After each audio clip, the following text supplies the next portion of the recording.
What's up sa inyo mga tropang Kupalogs? First day of New Year 2024 ay may mga nangyayaring trahedya katulad ng Japan. Pero ngayong Friday ay meron tayong good news.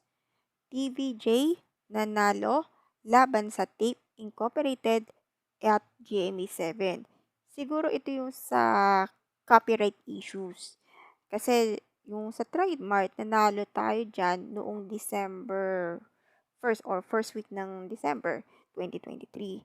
Ngayon, meron pa isa pang another cases yung dalawa. It will be Supreme Court and Court of the Appeals. Pero sinabi nga ng korte sa RTC na kailangan magbayad ang tape ng 3 million pesos. Medyo mabigat yan. Kaya kasama rin din ang attorney dyan. Dahil hindi kami naniwala na baka mag-ano siya, umapela. Pero wala eh.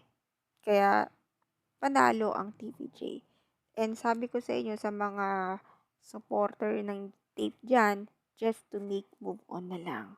Huwag nyo nang asahin pang mag-aapila pa. Yun lang po mga tropang Kubalog.